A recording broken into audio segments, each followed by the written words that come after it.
4 बजने वाले हैं, वक्त हो गया फास्ट न्यूज फैक्ट्स का। फास्ट न्यूज फैक्ट्स में आपको हम सारी बड़ी खबरें पूरी रिसर्च के साथ दिखाते हैं। मैं हूं रूबिका लियाकत और मेरे साथ है विद्यानाथ। पीओके में पाकिस्तान के खिलाफ विरोध प्रदर्शन तेज हो गया है। गिलगिट बाल्टिस्तान में पाकिस्तानी फौज की जातियों के खिलाफ हजारों लोग सड़कों पर उतर आए। पाकिस्तान के कब्जे वाले कश्मीर में लोगों ने बड़ी संख्या में इकट्ठा होकर पाकिस्तान वापस जाओ के नारे लगाए। लोगों का आरोप है कि पाकिस्तान की सेना ने 500 नौजवानों को जेल में डाल दिया है। नौजवानों का कसूर सिर्फ इतना था कि उन्होंने सेना को गिलगित की जमीन छोड़ने को कहा था। इसके अलावा लोग पाक चीन इकोनॉमिक कॉरिडोर का भी विरोध कर रहे हैं। क्या पाकिस्तान चाइना का हमसाया है? हमारे बगैर है। पाकिस्तान चाइना का हमसाया नहीं है। पाकिस्तान चाइना का हमसाया हमारी वजह से है। वहाँ लोकतंत्र नहीं चलता है और उनका लोगों के ऊपर दमन हो रहे, उसके बारे में पाकिस्तान के पास कोई समाधान भी नहीं है। वो लोग किस तरह से पाकिस्तान ऑक्युपाइड कश्मीर में बेगुनाहों का कत्लेआम कर रहे हैं, बेगुनाहों के अधिकारों को पूरी तरह से छिन्न भिन्न कर रहे हैं, ध्वस्त कर रहे हैं, तो ये तो पूरी दुनिया देख रही है। पीओके में पिछले कुछ हफ्तों से लगातार पाकिस्तान सरकार और सेना के खिलाफ प्रदर्शन हो रहे हैं। 26 जुलाई को पीओके की राजधानी मुजफ्फराबाद में चुनाव की धांधली को लेकर प्रदर्शन हुए। 28 जुलाई को नीलम घाटी में चुनाव की धांधली को लेकर प्रदर्शन हुए। 31 जुलाई को गिलगित बाल्टिस्तान में चीन की मौजूदगी को लेकर प्रदर्शन हुए। पीओके के लोगों का कहना है कि पाक चीन इकोनॉमिक कॉरिडोर से स्थानीय लोगों को कोई फायदा नहीं होगा। 15 अगस्त से पहले खुफिया एजेंसियों ने समुद्री रास्ते से आतंकी साजिश का अलर्ट जारी किया है। सूत्रों के मुताबिक पाकिस्तान के रास्ते से आने वाले मालवाहक जहाजों में गोला बारूद और दूसरे हथियार छिपाकर लाया जा सकता है। इसका इस्तेमाल 15 अगस्त के मौके पर गड़बड़ी फैलाने में किया जा सकता है। खुफिया अलर्ट के बाद महाराष्ट्र, गुजरात और गोवा के तटों पर आने वाली सभी मर्चेंट शिप की गहन जांच के आदेश दिए गए हैं। अरब सागर में नेवी और कोस्ट गार्ड ने गश्त बढ़ा दी है। साथ ही मुंबई पुलिस ने समुद्री किनारों पर पेट्रोलिंग बढ़ा दी है। देश के खुफिया एजेंसी के जरिए ये अलर्ट जारी किया गया है कि मुंबई, गुजरात और गोवा के समुद्री इलाकों के जरिए आतंकी हमले हो सकते हैं या इस तरह की गतिविधियां तेज हो सकती है जो देश के लिए नुकसान हो। 15 अगस्त पर दिल्ली में भी आतंकी अलर्ट जारी किया गया है। सेना के ट्रक या पुलिस की गाड़ी के जरिए हमला हो सकता है। जम्मू कश्मीर में सुरक्षा बेहद कड़ी कर दी गई है। पुलिस के साथ सेना और अर्धसैनिक बल हाई अलर्ट पर है। पाकिस्तान की तरफ से वाघा बॉर्डर पर तालिबान के आत्मघाती हमले की चेतावनी जारी की गई है। राजस्थान के बॉर्डर पर बीएसएफ ने अलर्ट जारी किया है। पूरे इलाके पर पैनी नजर रखी जा रही है।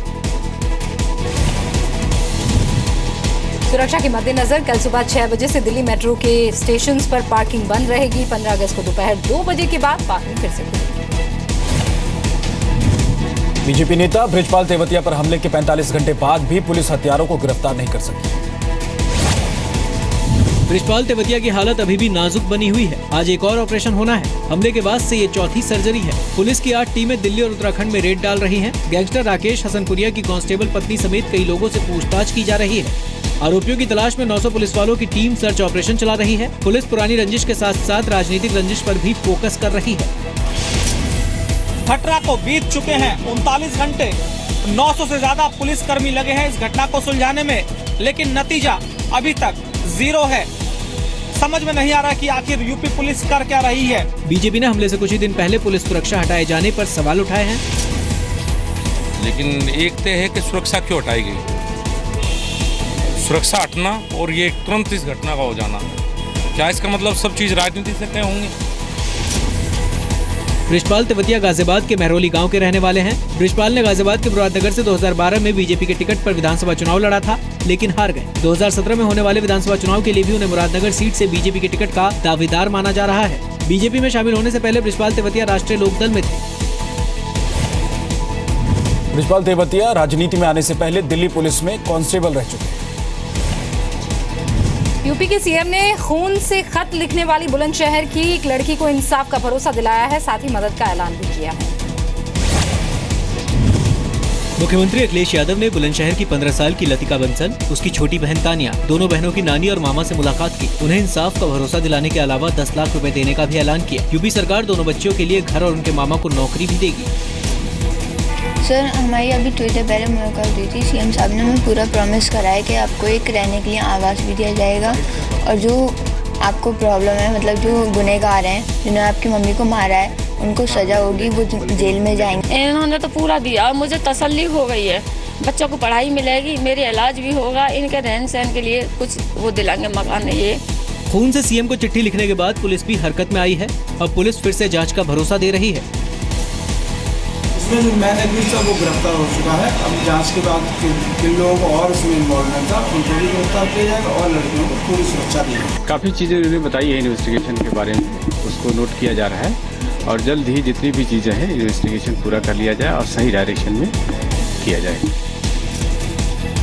आरोप है कि 14 जून को लतिका की मां अनु बंसल को जिंदा जलाकर मार डाला गया क्योंकि उसने बेटे को जन्म नहीं दिया था। लतिका और उसकी 11 साल की बहन तानिया ने अपनी आंखों से मां को जलते देखा था। लतिका ने 100 नंबर पर पुलिस को फोन भी किया लेकिन किसी ने फोन नहीं उठाया। आरोप है कि लतिका की मां की मौत खुदकुशी बताकर पुलिस कार्रवाई से बच रही है।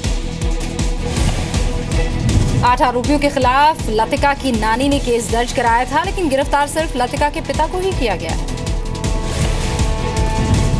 दिल्ली के सदर बाजार में आधी रात के वक्त एक ट्रक में आग लग गई, हालांकि बड़ा हादसा होने से बच गया।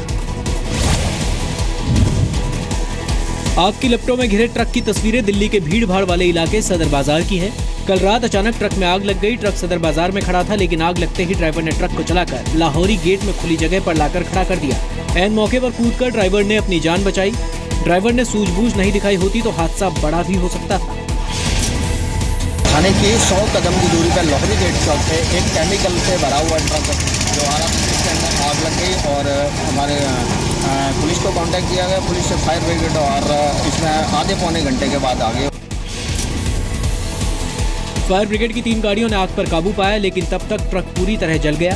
आग लगने के पीछे किसी की शरारत या साजिश की आशंका जताई जा रही है। हरियाणा नंबर के ट्रक पर लाखों का सामान लदा हुआ था। जिस जगह ट्रक में आग लगी वहाँ कपड़े, अनाज और केमिकल के गोदाम है। दिल्ली के सदर बाजार में रात होते ही ट्रकों की आवाजाही शुरू हो जाती है।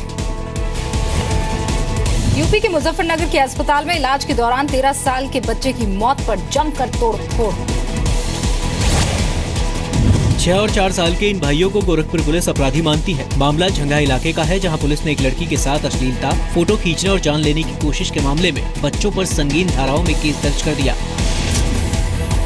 परेशान करने के लिए सर हम लोग को आए दिन फिर यहाँ कोर्ट में सर डाल दिए सर। बच्चे एक मेरा 4 साल का है सर, एक 6 साल का है सर। सर पुलिस घर पे 2-2 बार आई है सर, कह रहे हैं कि बार-बार आप यहाँ थाने पे आइए, बार-बार थाने पे। घटना के बाद बीजेपी के विधायक कपिल देव अग्रवाल भी मौके पर पहुंचे और अस्पताल के खिलाफ कार्रवाई की मांग की।